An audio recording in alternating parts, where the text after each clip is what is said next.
So, I guess this is Film Buff podcast number 3, including our review of Leon's Fantasy Cut. So, now there was a couple topics I wanted to discuss. Ratings, and then I wanted to jump into talk about scoring. So, as far as ratings, the reason I wanted to discuss it is because I was talking to a mutual friend of ours and I was recommending There Will Be Blood. Well, I started to talk about The Killing of a Chinese Bookie, which he didn't like. And so I was like, you know what? I didn't really like Killing of a Chinese Bookie at first, and it grew on me. And another movie I mentioned to him was There Will Be Blood. And he's like, oh, I don't watch PG movies or something like that. And I was like, it's PG. So I looked it up and it was PG. Super surprising because a guy gets, spoiler alert, a guy gets bludgeoned to death with a bowling pin, and another guy gets shot in the face point blank. And there's a close-up shot of it. Mind you, it's a fairly dark shot, not lit so much, but still, nevertheless, a guy gets shot in the face point blank, a close-up shot of that. So it blew me away that movie was PG. So that's kind of why I wanted to discuss ratings. And something that I had mentioned to you is that the rating of a film is often a sign of the times the movie was released. When was There Will Be Blood released? That was 2007. 2007, eh? Yeah. Okay. So, yeah, that's interesting. That is a weird one. That is a weird one. I don't know if I have an explanation for it.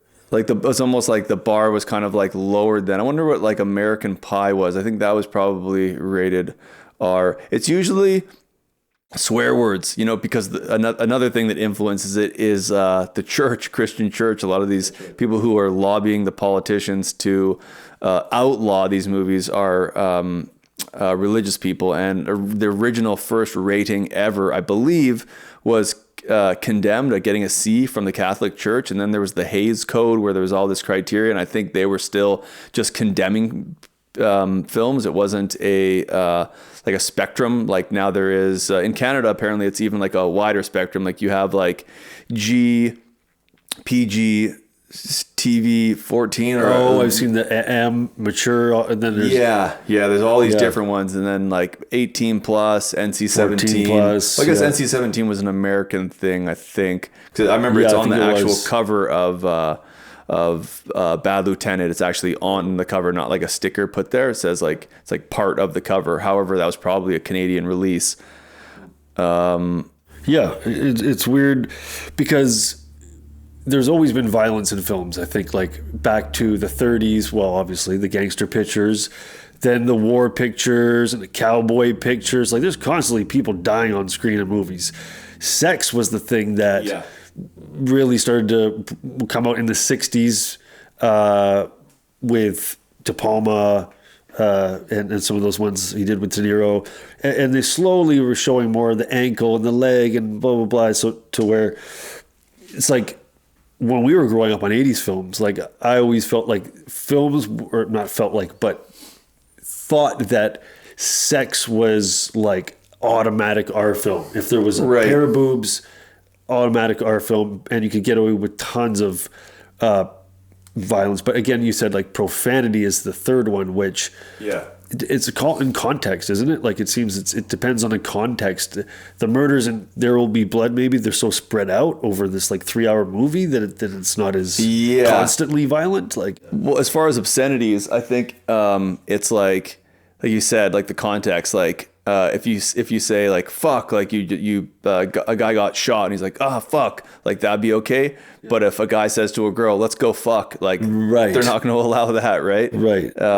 And nudity, like, and again, like the range of nudity, like you may be able to see like a butt or like a side boob or something like that. But like if you see a full on nipple, I mean, remember Scorsese said something like that. You can see people, get like torn to pieces and like blood and people dying on film or on TV, I believe he said. But you still can't show a nipple, right? A female nipple, right? Which is different now. There's a show called Once Upon a Time, or there's a couple of these shows. What's the really famous one? That Game of Thrones, I think. Oh, it's hardcore. Yeah, there's full like sex scenes in there. Yeah, but it's not brutal. It's not basic cable though. Is that showing basic cable, or is that? No, I think I don't know. Good question. I thought it was in Netflix. I just kind of assume. I think it was HBO. I'm pretty sure it was HBO. Which even when we were kids, HBO had that racier stuff. Yeah, and the Super Channel. Super Channel. Yeah, that's where where I first watched Monster Squad. Oh yeah. Scared the hell out of me. So. Yeah, it's weird. I was looking up Adam Sandler movies was one I was thinking about. Yeah.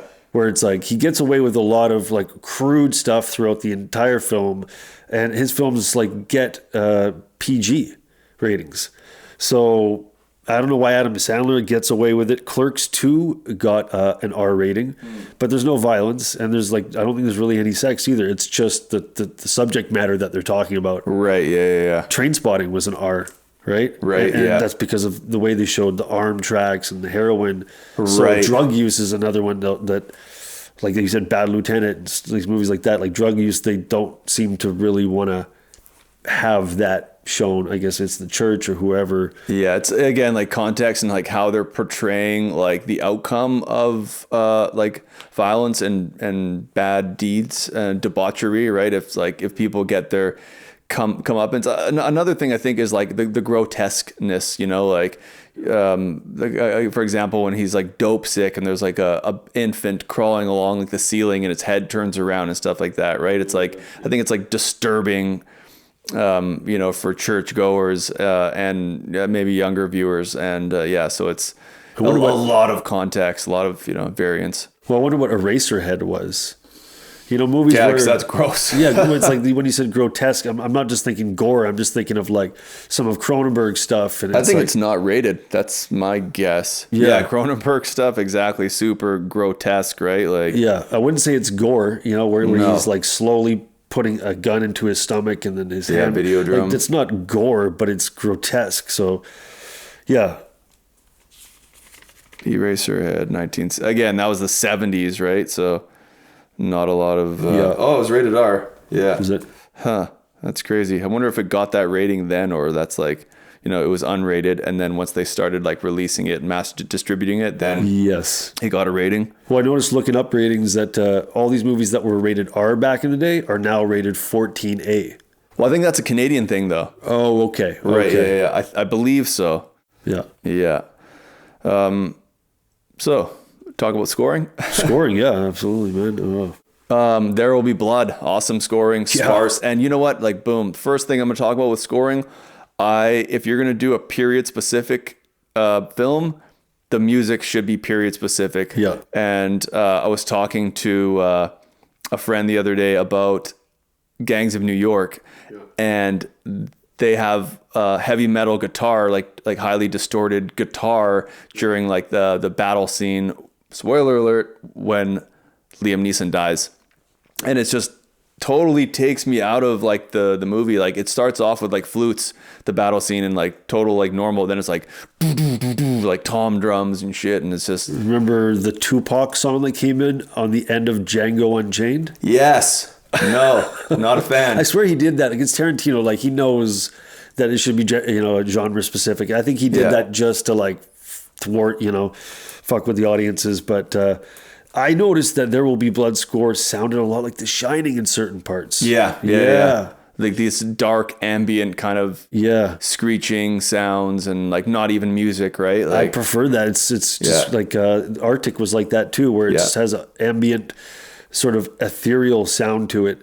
But yeah, I think we're both musicians too. And I think we agree, maybe we notice more, but scores can totally change the context of a movie. Oh yeah. Have you seen those trailers where it's like, Mrs. Doubtfire cut as a horror movie. Yes, yeah, It's like yeah. The trailer's the same trailer, but Yeah. they put over that Yeah. do.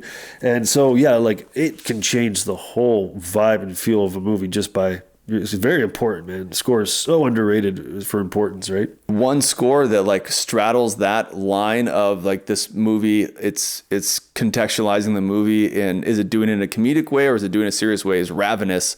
It's again very Right. period specific kind Yeah. of like folksy instruments. Yeah. But it's, you know, there's like people you know, like fighting for their life, and it's like, you know, Yeah, like, they did that a lot in the 50s too, eh? Like in the war movies and, oh, and for stuff. sure. Or, But this is in a way where it's like it's adding to like the grotesque and like the macabreness of it. Like it's like this guy doesn't care that he's killing people. This is like the Yeah. kind of music that he'd want to hear while he's like hunting and killing people. it's that juxtaposition. It's Yeah. unnerving. It's unfamiliar. It seems out of place. Yeah. Whereas yeah. I think in like Papillon with Steve McQueen and Dustin Hoffman, that just and Bridge on a River Kwai, when they have this lighthearted music, you know, and they're in prison camps and forced labor camps, they're doing it because it was just, they didn't want to make the material too dark. Right. Yes. Totally. Make it appealing to a wide audience. Yeah. For sure. For sure. There's another one that I was thinking about. Talking about, oh my gosh, Texas Chainsaw Massacre, the first one. Interesting. Yeah. Oh, like clanging of metal and shit, just like sick, like Sound just effects, like yeah. adding to like that disturbing subject material. And then there's David Lynch, who, because we were also talking about how sound design is a big factor, and it goes part and parcel with score. Yeah. And I think Lynch found that. I mean, not everyone's a fan of Lynch, but the first time I saw Blue Velvet and just his choices of scores, like in that film, it feels more of just sounds than song than Yeah. a score. And again, with the Texas Chainsaw Massacre, same sort of thing. Yes. Clanging like metal and screeching. It's not music. It's just these ambient sounds that help enhance the mood of the content. Well, that sound of the camera bulb, like that whole, you see it in the Yes. trailer. That's yeah. Yeah. So that was genius. There was another movie I was thinking that just uses sound effects as well. What was it? I can't remember now. Probably Cassavetes. Yeah, it was a movie that just used like an object for sound. Oh fuck, it's gone now. I'm not gonna be able to. Polanski, awesome man, like that kind of throwback, like Bernard Herrmann-esque, like for example in The Tenant, and then another thing that he does, he has these like reoccurring melodies that come in in Ninth Gate, like the dun, dun, dun, dun. No, I'm out of key doing it, but like, you know, Jaws as well, obviously Star Wars, but I really like how Polanski would have these spooky kind of reoccurring melodies that would come in. And that there are different variations on the same melody. Yeah. Yeah, and I really like, I know it's kind of cliche, but I love classical music in film. And it's just something, it just makes it feel more cinematic. You could put any moving image with classical music, and to me it just becomes like a viable, it just looks professional. Yeah. I think we did that with the first film we made, where Yeah, we put some Chopin Yeah. in the background. Yeah. we also mentioned earlier juxtaposition. So like in the beginning of The Shining, beautiful Cascade Mountains, blah, blah, blah, with this super haunting, daunting Yeah. music that like makes the hair stand up in the back of your neck. And then another one is our friend's, one of his favorite movies, Badlands. And then it's a very violent movie, but it's got like this romantic, like coming of age, loss of innocence feel to the score. So that's a juxtaposition, but also sometimes go with, like you said, go with what fits the picture. And one of my favorite scores, could probably be my favorite score ever, is Once Upon a Time in America. Yeah, that score by I think it's Morricone. I believe it's Likely, I imagine so. Yeah. Oh, his films are fantastic. His scoring. But yeah, that's just a movie on its own. It's like, can you put the score on a vinyl Right. and just listen to that and have it tell a story? And a lot of films scores can't do that. They're just, especially in the 90s and like sci-fi, sometimes they've run out of money and so the score gets, or they run out of time. The director finally cut the film. He's got 2 weeks to get a score. I think Jaws was like that or something. Where, Oh, yeah. or some Spielberg where the guy had 2 weeks to make the score and ended up being like this, Oscar award-winning timeless score. Another interesting subfield of scoring, giallo scoring. Yeah. Sometimes I found that it was like inappropriate, the drums they're adding. But Yeah. other times, like for example, the guy who did Carrie, he was one of like the giallo guys. I can't remember his name, but he did a lot of scoring for the Italian horror movies. And like they just set it up like with this like kind of soap opera-esque kind of music, like where the girls are like showering at the beginning. Yeah. And then it's just like, it helps create like this juxtapose or to create contrast between the setup to like something really disturbing or unpleasant happening for a character, right?